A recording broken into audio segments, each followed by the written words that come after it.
So actually, Andy, you were involved in this bidding war. Why did you want this script so bad?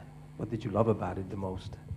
Well, the script was great. I mean, it was very exciting to read. You couldn't put it down. It was like the best novel.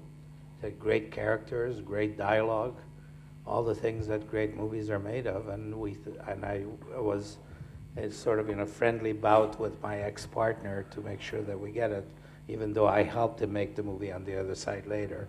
So it was a very exciting. I think I fell out at $2.5 million. Yeah. But I think you helped the sale too, and you truly are old and great friends, because he knew that if he bid that much, that Mario would probably bid more. Would bid more.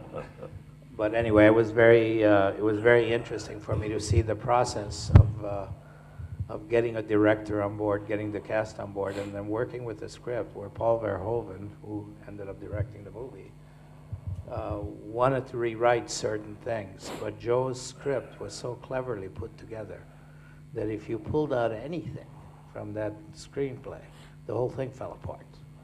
So we tried, I think, with several writers to rewrite him, but ultimately at the end we shot the script that he wrote and couldn't and didn't make any changes, because in this instance Joe was right. I mean, there's other instances where Joe might not be so right. Did you see how quickly he said that? It was actually was a brilliant script, and you know, we hired Michael Douglas because he was a star, but in fact Sharon Stone ate him up in this movie, and she became the star coming out of this movie, and we had very famous ice picks all around Hollywood. But it was a very exciting experience for me. And he also yielded, to be fair. Paul Verhoeven and I wound up in a gigantic battle that had to do with this whole script, and especially with the end of the script, and I pulled out of the project. And Paul brought in a writer that he'd worked with before named Gary Goldman, and they worked for some time doing a new script. And one day, Andy called me one day, and he said, I just had lunch with Paul. And he said, and he wants to send you the screenplay. And I said, why? Does he want me to have a stroke? Is that why he's sending it to me or what? And he said, no, he's gone back to the first draft, to your draft. And I said, you're kidding. He said, no. And he said, he has. He said, okay, well, send it to me. Well, Paul did, and he had, in fact, gone back to the original script. And I respected him very much for that, because he explained that he didn't understand what he called the basement of the script, which was about good and evil. The whole piece was about good and evil in some ways. And he said he didn't get that. And as he worked with trying another writer with new drafts, he understood exactly what it was about. And to be fair to the man, he said all this publicly. He called me. He said, come on down. We talked to the press together, and he said, I simply made a mistake. I didn't understand what was going on. And that's a very rare director in Hollywood. Rare producer, too. A very rare director in Hollywood, because they just don't do that. They don't say, no, I was wrong, and the writer was right, and he did it right, and I didn't get it. And that's the measure of the man, you know. So the movie came out, and of course, you know, it was a big hit right off the top, and I sent him a case of champagne, you know. So I'm glad we yielded. So actually, the ending, what we just seen, is the one you wrote. Did you have to fight for it, or it was something that everybody loved? No, I fought bitterly for it, and Michael was an issue, because Michael Douglas, because he said one of the reasons he didn't really like it for two reasons. He said, one, evil wins and there is no redemption, and two, he said, Sharon one-ups me at every point, and I'm the star, right? So, but I got into a terrific fight, and with Paul and with Michael, and they wouldn't budge, so I pulled out of the project, which looked really bad, because Variety had run a big headline saying, the beginning of a new era in Hollywood, Eszterhas gets $3 million for Basic Instinct, right? So, and then a week later it said Eszterhas pulls out of the project, and I looked like the biggest asshole in Hollywood, I really did. And on occasion I've been that, but not in this case. You know, so I lost the fight, and that's how it developed. That Paul brought in a different writer, and you know they did their different drafts. I read that when you started writing, you did not have the beginning in your mind. Is it true? Didn't have the what? The ending. You didn't know how to end. when you Actually, I started. knew the end. I knew the end very well from the very beginning. But I didn't have a lot of the stuff in the middle. And I have on the original draft, the first draft called Love Hurts. It ended that way. One of the interesting things with the movie is that the script called for the Rolling Stones song "Sympathy for the Devil" underneath the back credits, you know, to work in thematically with the stuff. And you guys bought it. You spent a lot of money on it. Right? And then Paul decided that it was too much and it needed too much and that it wasn't subtle enough with that at the end. At least I think that's what happened. Is that what happened?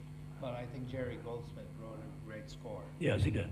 And it was very funny because I was there when Paul was trying to work with Jerry to do the music, and Paul kept saying to Jerry, he said, make the music sexier. As Jerry turned out, how do I make the music sexier? You know, but ultimately he came up with a score that was both thrilling and sexy. Yes. And I think we all fell in love with it, so we used it as much as we could. Paul, from the beginning, worked very hard to make it very sexy. Paul, when he does a movie, has a screenplay that he draws all over. The scenes that are there, he draws the scenes out. And I was looking over his scrapbook one day, and I saw this thing. They're talking, and there's something in the back. And I said, "What's that?" And he looks at me. "A pussy. It is a pussy. We need it there." You know. So. Which means that one of the most famous moments of the history of movies was his idea, the leg crossing scene. It was his idea, and actually, it's a very funny story. Steve's here. In the script, the fact that Sharon wasn't wearing underwear was in the previous script. When Michael sees, and that she doesn't have any underwear.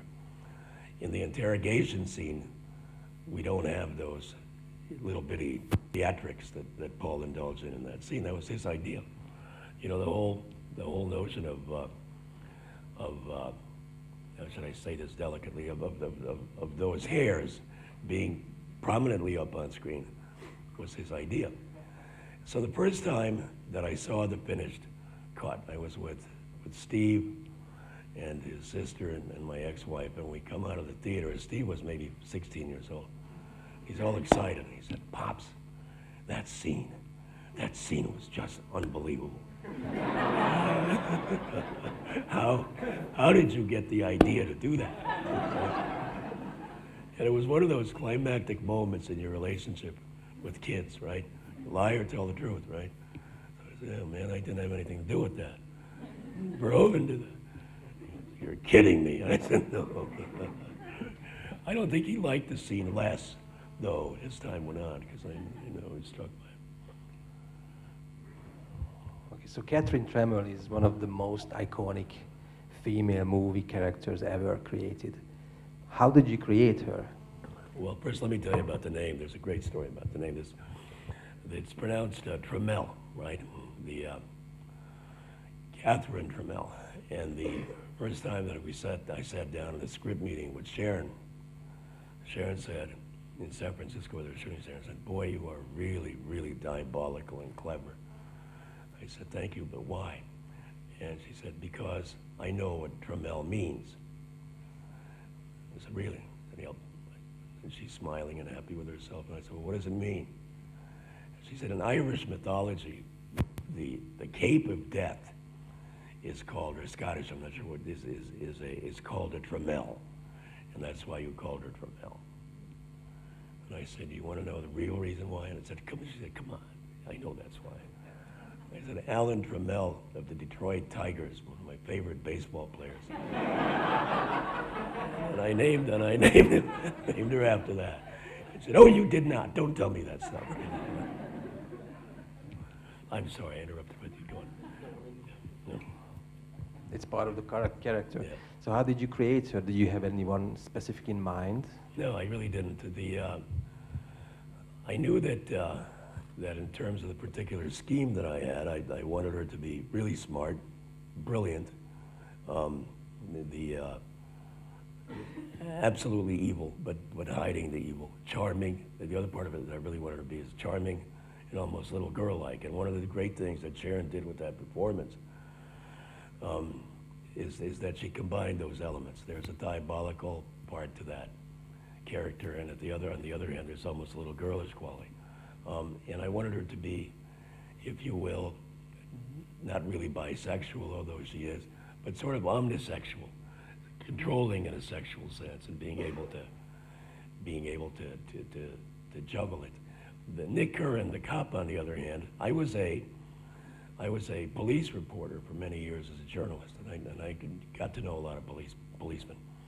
And there were a couple of cops that I knew who were very much like Nick Curran with his self-destructiveness and with the way he is. So it was a combination of, one, making it all up, and two, relying on some people and some things that I know. How did you come up with the idea of the ice pick? Well, I wish I had some really good answer to that. You know, in the movie Jade that I wrote, the murder weapon was a Dogon hatchet from Africa, right?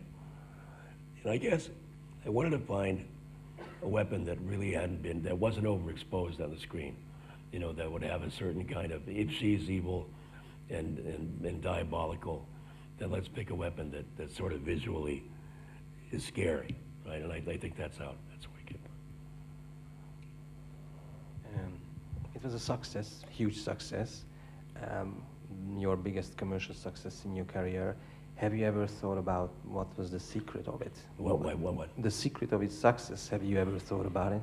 Well, I think Andy would agree with me with this, but I think that movies, for a movie to work and to be as successful as Basic was, there was a French magazine, incidentally, that picked Basic as the big event of 1992, not movie event, but that's the French, the big event.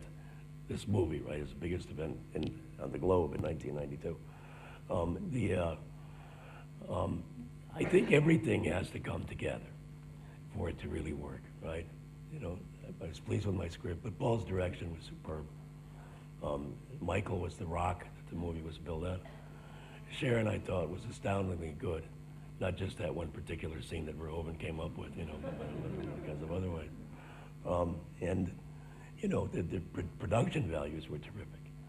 You know, and the all of it, the music, the production values, and I know you guys worked very hard to do that. It just all came together, and it worked, you know. So there are movies where everything goes to shit, right? And you can't figure that in advance, and it just doesn't work in any way. Has anyone requested you to write a sequel to it? Well, there was a sequel. There was a sequel made, but it was without. I wanted a certain amount of money to do the sequel, and MGM, even though it had made this movie was so successful, assigned a new executive to it, and I think they wanted to really avoid me because they wanted to do a movie that wasn't as threatening as Basic was to some people, and they ultimately did, and it really disastrous. It was a very bad movie. Thank you. Well, you noticed I said MGM. I didn't, you know. Actually, By the way, Joe You is didn't get my right. pages back. Well, we're at it. By the way, Joe is right, because that movie, the screenplay never really was there. We were crazy to do it, and I think by that time Maureen and I got back together and we wanted to do a sequel. And Paul wasn't sure that he wanted to direct it. Sharon wasn't sure that she wanted to star in it. Michael, of course, didn't want to do it at all. So it was a big gamble for us to put a screenplay together that nobody wants to do. And they're right, they shouldn't have done it. But then there was a huge argument between Sharon and Paul. Paul was gonna do it, but then Sharon didn't want Paul to do it because of that scene that they claim that Sharon knew nothing about, that Paul just stuck the camera on the floor and surprised her. In fact, What about the lighting, though? What Right, about the lighting? the lighting. What about the idea of she came down to the set that morning with her underpants on her finger and threw it in Paul's face? So I think, I thought we were going to tell these kinds of stories. hey, we might as well. So I think there was, I don't know, there was a lot of discontent between everybody, and it was very difficult to put it together, and we should have never done it. But we did, we tried, and I agree, it was a terrible disaster. Not so much financially, because I think it made Right. money, but certainly as a movie, it sucked. And you know, that is the answer to your question. As everything came together well on Basic Instinct, everything seemed to go very badly on Basic Instinct too, and the movie didn't work. It happens. You never know. You know, I mean, you just don't know. Regarding sequels, it seems that you keep resisting. You don't write sequels to your own movies. That's usually because I pissed everybody off the first time that they don't want to work with me again. You know, that's one reason certainly. You know, but creatively, it's not very exciting. You know, somebody once described it as you have a certain length of rope, and then the sequel is to make the rope this big. Well, that's very tough. And also, I think the original creative spark that goes into the first one, where you know your own creativity is completely involved, that spark isn't really genuine like it was the first time. Andy, why do you think so many sequels are so bad? It's very, you know, we've changed our business. The movie business today is not so much about movies, it's about brand names. When you take a movie like Batman and you invest $200 million in prints and advertising and another $200 million to make the movie, suddenly you've created a brand name that you feel obligated to exploit. And you do, and they do, and sometimes it turns out better as a sequel, sometimes it turns out not as good. But I think people or the studios think that they've built such a strong brand that they need to exploit it. And I think that's, and also the creativity. I think the studio executives can't be blamed for making a piece of junk, even if it's because the sequel is the right decision. The first movie made $500 million, so we should do a sequel because it's safe. Well, it's never safe. Yeah. Movies are never safe. They're always a very challenging experience. So that means we should try to do a sequel with Showgirls, right? With which one? Showgirls. Showgirls. I think there might be a sequel in that. Oh, good.